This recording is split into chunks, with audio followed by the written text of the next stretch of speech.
Movie के start में हमें एक लड़का दिखाया जाता है। वो एक बहुत बड़ी बिल्डिंग की पिक्चर्स ले रहा था। उसको एक बहुत ही अच्छी स्टोरी की तलाश थी ताकि उससे उसको बहुत सारे पैसे मिल सके। उसको पैसों की भी बहुत ज्यादा जरूरत थी। खैर अब वो उस बिल्डिंग के अंदर जाता है जिस बिल्डिंग की वो बाहर से कब से पिक्चर्स ले रहा था। इस बिल्डिंग के बारे में इस लड़के ने ये सुना था कि यहाँ पर बहुत ही अजीबोगरीब चीजें होती रहती हैं। लोगों का कहना था ये पूरी बिल्डिंग हॉन्टेड है। इसी वजह से ये लड़का बिल्डिंग के अंदर आया था ताकि ये अंदर आकर ये जान पाए कि इस बिल्डिंग में क्या है। इस लड़के का नाम जीकू था। उसको अपने पीछे एक छोटा बच्चा खड़ा हुआ नजर आता है। ये जैसे ही पीछे मुड़कर देखता है तो वो बच्चा गायब हो जाता है। जीकू वहाँ पर जाकर इस बिल्डिंग के केयर टेकर या फिर मैनेजर से मिलता है। वो उस मैनेजर से इस बिल्डिंग में पैरानॉर्मल एक्टिविटीज के बारे में पूछता है और मैंने सुना है कि इस बिल्डिंग में सब कुछ अजीब होता है। जीकू अपना टेप रिकॉर्डर ऑन करता है। खैर अब वो मैनेजर उसको बताने के लिए तैयार भी हो जाता है। वो मैनेजर बताता है कि ये जो बिल्डिंग तुम देख रहे हो ना, ये पहले एक ऑर्फन हाउस था और यहाँ पर बहुत सारे बच्चे रहा करते थे। और फिर अचानक एक दिन इस बिल्डिंग में आग लग गई। यहाँ पर जितने भी बच्चे थे सब इस बिल्डिंग में जलकर मर गए। कहता है कि मैं तुम्हें इस बिल्डिंग में होने वाले इंसिडेंट के बारे में बताता हूँ, तो सुनो। मैं तुम्हें स्टोरी सुनाता हूँ एक राइटर की। उस राइटर ने इसी बिल्डिंग में एक रूम रेंट पर लिया था। उस राइटर को अपनी लाइफ में बहुत ज्यादा सुकून चाहिए था ताकि वो भी तुम्हारी तरह एक अच्छी स्टोरी ढूंढे और उसको लिख सके, क्योंकि उसके घर में उसका एक छोटा बच्चा था जो उसको डिस्टर्ब करता रहता था। खैर अब वो अपनी कहानी पर फोकस कर रहा था और उसको राइट कर रहा था। तभी अचानक से उसको ये फील होता है कि नीचे वाले फ्लोर पर कुछ बच्चे खेल रहे हैं। अब इन सब चीजों के बारे में वो राइटर यहाँ के डीलर को बताता है, मगर डीलर तो ये जानता था कि नीचे वाले फ्लोर पर कोई भी नहीं रहता और वो ये भी जानता था कि ये जगह हॉन्टेड है। मगर पैसों की वजह से वो डीलर उस राइटर को कुछ भी नहीं बता रहा था। किसी न किसी तरह ये रूम उस डीलर ने इस राइटर को रेंट पर देना था। पैसों के लिए लोग क्या कुछ नहीं करते। उस राइटर को तो नहीं पता था कि ये बिल्डिंग हॉन्टेड है। इसके बाद रात को राइटर अपने रूम में अकेला था। वो राइटर पानी पीने के लिए किचन में जाता है। जब वो वापस आकर देखता है तो उसका लैपटॉप गायब था। राइटर जब पीछे मुड़कर देखता है तो उसको एक बच्चे की हंसी की आवाज आती है, हा हा हा, और फिर फौरन से दरवाजा खुल जाता है। तभी उसका लैपटॉप अचानक से नीचे आकर गिरता है और एक बच्चा हाथों के बल भागता हुआ उसको नजर आता है। मगर जब राइटर जल्दी से पास जाकर देखता है तो उसको कुछ भी नहीं मिलता। अब राइटर नीचे वाले फ्लोर पर जाने का डिसाइड करता है जहाँ से उसको बच्चों की आवाज आ रही थी। राइटर जब नीचे जाकर देखता है तो वहाँ पर बहुत सारे बच्चों के शूज पड़े हुए थे। राइटर गुस्से में सभी शूज को एक पैकेट में डालकर गार्बेज में फेंक देता है। तभी उसी रात उस राइटर का दरवाजा नॉक होता है। राइटर जब दरवाजा खोलता है तो बाहर वो देखता है जिन जूतों को उसने कूड़े में फेंक दिया था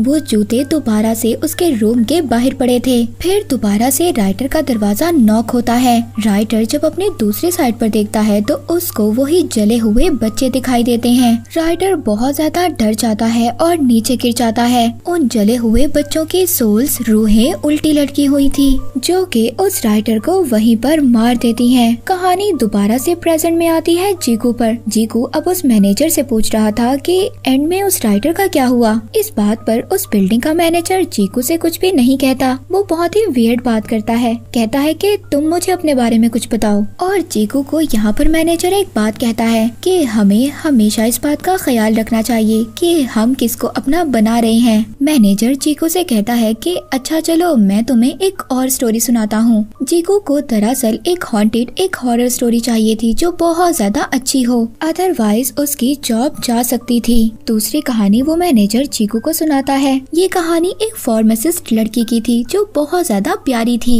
वो अपने रूम में शॉवर लेकर आई थी और उसके रूम में एक रेडियो चल रहा था जिस पर ये न्यूज चल रही थी। उस रेडियो में ये न्यूज चल रही थी कि एक आदमी ने अपनी बीवी और अपने 9 साल के बेटे का मर्डर कर दिया है और पुलिस वाले उस आदमी को ढूंढ रहे हैं। मगर वो लड़की अपनी मदर से बात कर रही थी। उसकी मदर अपनी बेटी को समझा रही थी किसी के साथ भी रिलेशनशिप में मत आना, क्योंकि उसकी मदर को उसके फादर से धोखा मिल चुका था और इसीलिए ये एडवाइजेस वो अपनी बेटी को दे रही थी। लेकिन वो लड़की अपनी मदर की बातें नहीं सुनती और फोन कट कर देती है। तभी वहाँ पर हम उसके साथ एक लड़के की पिक्चर देखते हैं। यहाँ पर हमें पता चलता है कि ये लड़की तो पहले ही अपने फ्रेंड के साथ रिलेशनशिप में थी। अब रात को उसका वही फ्रेंड उसके घर पर आता है। वो बहुत ज्यादा टेंशन में था। ये लड़की अपने फ्रेंड से पूछती है कि क्या हुआ। वो लड़का बताता है कि हमारे बारे में मेरी वाइफ को सब कुछ पता चल गया है और कुछ दिन के लिए मुझे तुम्हारे साथ ही रहना होगा। वो लड़की कहती है कि कुछ दिन क्या, तुम सारी जिंदगी मेरे साथ रह सकते हो।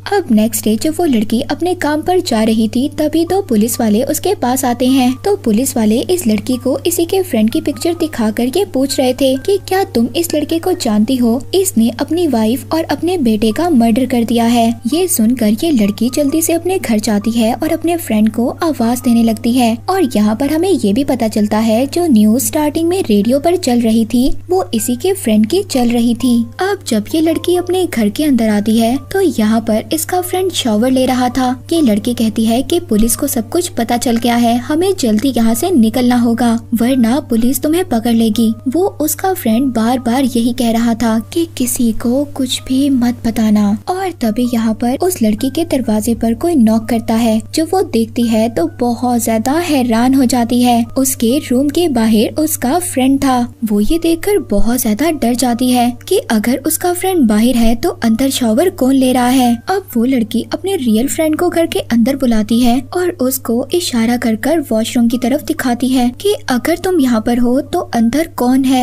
उसका फ्रेंड भी ये नोटिस करता है कि बाथरूम के अंदर उसी जैसा एक आदमी शॉवर ले रहा था। मगर तभी ये दिखाया जाता है कि इस लड़के ने अपनी वाइफ और अपने बेटे को कैसे मारा। उसके हाथ में एक हथौड़ी दिखाई जाती है जिससे उसने अपनी वाइफ और अपने बेटे का मर्डर किया था। तभी आसपास का सीन चेंज हो जाता है और घर की जो वॉल्स थी वो खून से भर जाती हैं और जो शॉवर ले रहा था वो कोई इविल स्पिरिट थी। वो कहती है कि मैंने तुम्हें कहा था ना तुम किसी को कुछ भी नहीं बताओगी। और इसी के साथ स्क्रीन ब्लैक हो जाती है, यानी कि उस इविल स्पिरिट ने उस लड़की और उसके फ्रेंड को भी मार दिया होगा। और ये स्टोरी सुनाने के बाद वो मैनेजर अपनी तीसरी कहानी स्टार्ट करता है। ये कहानी उसी डीलर की थी जिसने राइटर को रूम रेंट पर दिलवाया था। जिस डीलर ने राइटर को ये नहीं बताया था कि ये बिल्डिंग हॉन्टेड है। हम उस डीलर को देखते हैं जो टेबल पर बैठा खाना खा रहा था और वो बैठा किसी से बातें कर रहा था। हमें ऐसा फील होता है कि वो डीलर अपनी वाइफ के साथ बैठा बातें कर रहा था।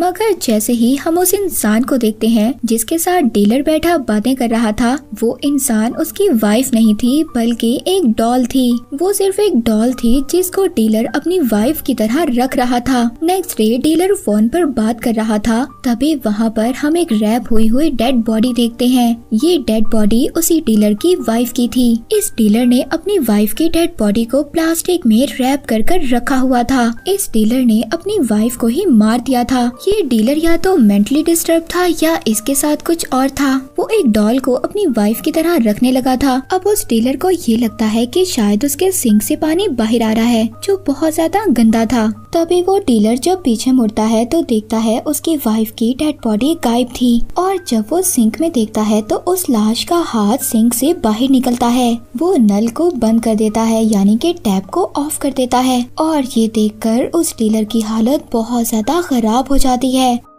इसके बाद नेक्स्ट सीन में हमें दिखाया जाता है यही डीलर अगले दिन उसी डॉल के साथ बैठा खाना खा रहा था और तभी अचानक से इसको दोबारा से सिंक से आवाजें आने लगती हैं। जब वो सिंक की तरफ देखता है तो अचानक से उसकी डॉल पीछे से गिर जाती है। जब वो डॉल की तरफ देखता है तो उसके सामने उसकी बीवी की लाश थी। ये सब चीजें देखकर डीलर बहुत ज्यादा डर गया था और अब उसने खुद को एक रूम में लॉक कर लिया था। लेकिन उसको ऐसी आवाजें आ रही थी कि जैसे उसकी बीवी की डेड बॉडी प्लास्टिक से बाहर निकल रही हो और वो एक कबर्ड में छुप जाता है। तभी जो उसकी डॉल थी ना वो उसके पीछे आ जाती है और यहीं पर सीन कट हो जाता है। अब यहाँ पर मैनेजर ने चीकू को 3 कहानियाँ सुनाई थी। चीकू डीलर की स्टोरी सुनने के बाद उसी डीलर के पास जाता है जो अभी तक जिंदा था। वो मरा नहीं था मगर उस डीलर के दोनों हाथ कट चुके थे। इस बिल्डिंग, इस मेंशन में जो भी कोई चीज थी उस चीज ने उस उस डीलर के हाथ काट दिए थे। उसको मारा नहीं था मगर वो ऑलमोस्ट बहुत ज्यादा पागल हो गया था। मगर यहाँ पर डीलर कुछ अजीब सी बातें बोलता है।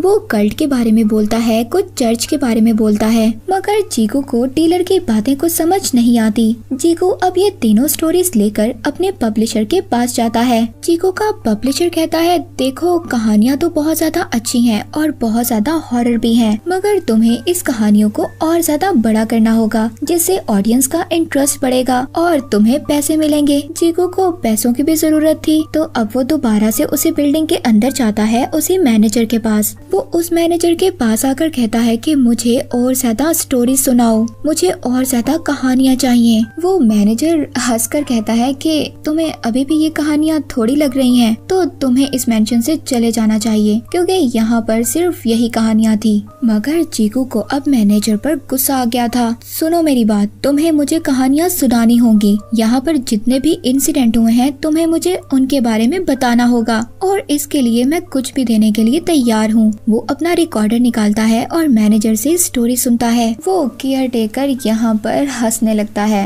और कहता है, सोच लो। अब यहाँ पर मैनेजर जीगू को स्टोरी नंबर 4 सुनाता है। जैसे जीगू ने पहले 3 कहानियाँ रिकॉर्ड की थी, ऐसे ही जीगू अब ये चौथी कहानी रिकॉर्ड कर रहा था। ये कहानी एक लड़के की थी जो अपने दोस्त के पास इसी बिल्डिंग में रहने आया था। वो लड़का पढ़ने के लिए अब्रॉड गया था, मगर किसी वजह से वो फेल हो गया। उसके बाद वो वापस आ गया और अपने दोस्त के पास रहने लगा। अब वो लड़का खैर अपने फ्रेंड से मिलता है और बहुत ज्यादा खुश होता है। वो लड़का अपने फ्रेंड के फेस पर देखता है जिसके फेस पर बहुत सारे पिंपल्स बने हुए थे। उसके पिंपल्स में काफी ज्यादा इचिंग हो रही थी जो काफी ज्यादा अजीब था। और वो लड़का अपने फ्रेंड के घर में जब खाना देखता है तो खाना बहुत ज्यादा गला सड़ा था। उस लड़के का फ्रेंड खाना ऐसे खा रहा था जैसे खाना बहुत ज्यादा टेस्टी और फ्रेश हो। वो अपने फ्रेंड को देखकर बहुत ज्यादा हैरान हो रहा था। जब उस लड़के का फ्रेंड अगले दिन अपने काम पर चला जाता है तो लड़का पीछे से जब उसका घर देखता है, वो उसके फ्रिज को ओपन करता है तो खाना तो बहुत ज्यादा गला सड़ा पड़ा था। वो अपने फ्रेंड के घर की सफाई कर देता है, मगर जब वो अपने फ्रेंड का रूम देखता है तो उसके रूम से बहुत ज्यादा बदबू आ रही थी क्योंकि उसके फ्रेंड के रूम में बहुत ज्यादा ब्लैक मोल्ड थे, यानी कि उसके रूम में फंगस लगी हुई थी। और वहाँ पर उसके फ्रेंड और उसके पेरेंट्स की एक पिक्चर लगी हुई थी। वो पिक्चर तो बहुत ज्यादा गंदी थी, उस पर भी फंगस लगी हुई थी। अब वो अपने दोस्त के रूम को भी साफ कर देता है। उसका दोस्त जब वापस घर आता है तो वो देखकर शॉक्ड हो जाता है। वो अपने ही फ्रेंड को मारने लगता है कि तुमने मेरे घर को साफ करने की कोशिश कैसे की और तुमने मेरे पेरेंट्स को कैसे हाथ लगाया। अब इस लड़के को इस घर में बहुत ज्यादा सब कुछ अजीब लग रहा था। वो डर गया था। उसका ये मानना था कि जिस घर में ब्लैक निशान होते हैं वहाँ पर इविल स्पिरिट्स होती हैं। वो अपना सामान पैक करता है और यहाँ से जाने की तैयारी करता है। तभी उसको वहाँ पर स्मेल आने लगती है। जो रूम अभी कुछ टाइम पहले उसने साफ किया था वो बिल्कुल पहले जैसा हो गया था और वो जो फंगस और ब्लैक निशान थे वो इसी पेंटिंग से निकल रहे थे। तभी वहाँ पर उस लड़के का फ्रेंड आता है। उसका फेस अजीब सा हो गया था। उस लड़के का दोस्त जब अपने फेस से हाथ हटाता है तो उसके फेस पर फंगस लग चुकी थी और अब ये बात क्लियर हो गई थी। उस लड़के का दोस्त जिंदा नहीं था, वो मर चुका था। और तभी जब ये लड़का डरता हुआ पीछे को जाता है तो उसी पेंटिंग से ब्लैक कलर के हाथ बाहर आते हैं और इस लड़के को उस पेंटिंग के अंदर ले जाते हैं। तभी उसी रूम का डोर खुद ही बंद हो जाता है। और क्लियर बात ये थी कि वो लड़का भी इसी बिल्डिंग में मारा गया था। तो 12 से स्टोरी प्रेजेंट में आती है जीगू पर। जीगू उस मैनेजर से पूछता है क्या ये पूरी बिल्डिंग किसी कल्ट ने बनाई थी। अब वो मैनेजर जीगू को यहाँ पर एक रूम की चाबी दे देता है। अगर तुम्हें सच जानना है ना तो खुद ही जाकर जान लो। और मैनेजर ने जीगू को जिस रूम की चाबी दी थी वो रूम नंबर था 1504। वो रूम इस बिल्डिंग के बिल्कुल लास्ट में था। जीगू जैसे ही उस रूम में जाता है वहाँ पर उसको एक टेप मिलती है जिसको वो ऑन करता है। वो टेप किसी और का नहीं बल्कि उसी मैनेजर का था। इसके बाद हमें एक और सीन दिखाया जाता है जीगू के फ्रेंड का, जो जीगू के बारे में बैठी सोच रही थी क्योंकि जीगू का बर्थडे था और जीगू ने अपनी इस इन्वेस्टिगेशन की वजह से अपना बर्थडे भी मिस कर दिया था। एक दिन उसके फ्रेंड की नजर उसी रिकॉर्डर पर पड़ जाती है, यानी कि उसी पहली 3 स्टोरीज की रिकॉर्डिंग पर जो जीगू ने की थी मैनेजर के बताते हुए। यहाँ पर शॉकिंग बात ये थी, जब जीगू की फ्रेंड ये टेप सुनती है तो उसमें तो सिर्फ जीगू की आवाज थी और तो किसी की आवाज थी ही नहीं। नहीं। जीकू जिस आदमी का इंटरव्यू ले रहा था उस आदमी की तो आवाज ही नहीं थी और तभी वो समझ जाती है कि जीकू की जान खतरे में है और वो फौरन से उस बिल्डिंग की तरफ निकल जाती है। दूसरी तरफ जीकू को दिखाया जाता है उसने जो टेप उठाई थी उसमें से अचानक से आवाज आती है, सुनो जीकू, अगर तुम सुन रहे हो तो तुम सच्चाई जानना चाहते हो और ये कहानी मैं तुम्हें खुद बताऊंगा। यानी कि ये आखिरी कहानी, 5th कहानी उसी मैनेजर की है। वो मैनेजर जीकू को कहानी सुनाता है कि जब मैं इस बिल्डिंग में पहली मर्तबा आया था तो तुम्हारी तरह ही था, मगर फर्क ये है कि तुम यहाँ पर अपने लिए स्टोरीज ढूंढने आए हो और मैं यहाँ पर चोरी करने आया था अपने फ्रेंड के साथ। और इसके बाद हमें मैनेजर वाली कहानी दिखाई जाती है। हम मैनेजर और उसके फ्रेंड को देखते हैं जो कार में बैठे बात कर रहे थे। यहाँ पर हमें पता चलता है कि ये बिल्डिंग किसी ऐसे ने बनाई थी जो डेमंस की पूजा किया करते थे और उन्हीं लोगों के ढेर सारे पैसे इसी बिल्डिंग के एक रूम में थे। अब मैनेजर और उसके दोस्त को पैसों की इसलिए जरूरत थी क्योंकि मैनेजर के फ्रेंड की मदर हॉस्पिटल में एडमिट थी और मैनेजर के फ्रेंड को अपनी मदर के इलाज के लिए पैसे चाहिए थे। इस वजह से वो इस बिल्डिंग में चोरी करने आए थे और अब वो उसी रूम में जाते हैं 1504 में, जिसकी चाबियां मैनेजर ने जीकू को दी थी। वहाँ पर इनको कल्ट के लीडर की लाश मिलती है। तभी वहाँ पर मैनेजर का फ्रेंड वहाँ पर जो पड़ी हुई कबर्ड थी उसमें से बाल निकलते हुए बाहर देखता है। जैसे ही वो पास जाकर देखता है तो वो बाल गायब हो जाते हैं, मगर इस बात पर वो मैनेजर यकीन नहीं करता। वहाँ पर जो लाश थी ना उस कल्ट के लीडर की, उस लीडर की लाश के पाँव में कुछ घुंघरूओं को बांधा हुआ था और वहीं पर एक कपड़ा भी पड़ा हुआ था। यहाँ पर मैनेजर अजीब सी बात करता है, तुम्हें पता है कि इस लाश को दोबारा भी जिंदा किया जा सकता है और इसीलिए तो इस लाश को ऐसे चेनों से बांध कर रखा हुआ है। मैनेजर का फ्रेंड उससे कह रहा था, सुनो मेरी बात, ये जगह मुझे सही नहीं लग रही, हमें जल्द से जल्द यहाँ से चले जाना चाहिए। और तभी वहाँ पर मैनेजर को उस लाश के मुंह से एक चाबी मिलती है जो कि उसी अलमारी की थी जिस कबर्ड के पास उसके फ्रेंड ने कुछ बाल देखे थे। मैनेजर अब उस कबर्ड को खोल देता है। वहाँ पर मैनेजर को बहुत सारे पैसे मिलते हैं। मैनेजर पैसे देखकर बहुत ज्यादा खुश होता है और कहता है, देखो हम अमीर हो गए। मगर तभी मैनेजर के फ्रेंड को पीछे से छन छन की आवाज सुनाई देती है। जब वो पीछे मुड़कर देखता है तो पीछे तो कोई भी नहीं था। वो दोबारा से जब पीछे देखता है तो उसके मुंह के पास वही लाश थी। इन दोनों ने उस लाश को जिंदा कर दिया था। मैनेजर का दोस्त उस लाश को देखकर भागकर उस बिल्डिंग से बाहर आ जाता है। वो जैसे ही अपनी गाड़ी को स्टार्ट करने वाला था तभी मैनेजर भी आकर गाड़ी में बैठ जाता है। उसका फ्रेंड मैनेजर से कहता है, तुम थे कहाँ पर, देखो मैं पैसे ले आया हूँ। तभी वहाँ पर मैनेजर कहता है, तुम क्या उस चीज को देखना चाहते हो जो तुम छोड़ आए हो। और तभी मैनेजर के दोस्त की नजर उसके पाँव पर पड़ती है जो मैनेजर के नहीं बल्कि उसी लाश के पाँव थे, क्योंकि उस पाँव पर घुंघरू बंधे हुए थे। जैसे ही वो ऊपर देखता है तो वो मैनेजर नहीं बल्कि वही लाश थी। वो मैनेजर की शक्ल में उसके दोस्त के पास आई थी और तभी वो मैनेजर के दोस्त को भी मार देती है। इसके बाद सीन शिफ्ट होता है दोबारा जीकू पर। जीकू को भी वही लाश नजर आती है। वो दोबारा से जाकर उसी कबर्ड में छुप जाता है जिस कबर्ड में से मैनेजर ने पैसे निकाले थे। तभी वहाँ पर वही मैनेजर आ जाता है, जीकू मैंने तुम्हारे साथ जितना भी वक्त गुजारा बहुत अच्छा था और मैं तुम्हें बहुत ज्यादा मिस करूंगा। ये कहकर जाते जाते वो जीकू का ही रूप ले लेता है और इसको देखकर जीकू बहुत ज्यादा हैरान हो जाता है। अब यहाँ पर इस स्टोरी में हमें पता चलता है जो इर्द गिर्द के चर्च के लोग थे उनको ये बात पता चल गई थी कि इस बिल्डिंग के अंदर डेविल वर्शिप होती है और इसके बाद कल्ट के लीडर की लाश को इसी रूम में बंद कर दिया गया था जिस पर कुछ घुंघरू बांध दिए गए थे और उसे एक पावर से कैद कर दिया था और पैसों की लालच में मैनेजर ने सारी गड़बड़ कर दी जिस वजह से वो लाश दोबारा से जिंदा हो गई। जितने भी लोग यहाँ पर रहने आए थे मैनेजर ने सबको मार दिया था और उस लाश को जो बेस्ट लगता था वो उसी की शक्ल ले लेती थी। अब जीकू उस कबर्ड में हमेशा के लिए बंद हो गया था। अब वहाँ पर जीकू की फ्रेंड आ जाती है। वो जब जीकू को वहाँ पर देखती है तो वो हैरान हो जाती है। उसकी आईज अचानक से ब्लैक हो जाती हैं और वो एक अजीब सी स्माइल देता है, यानी कि वो कोई और नहीं बल्कि वही कल्ट का लीडर था जो कि एक इविल स्पिरिट है। मगर जीकू की फ्रेंड समझ गई थी ये जीकू नहीं है। ये मूवी यहीं पर एंड हो जाती है।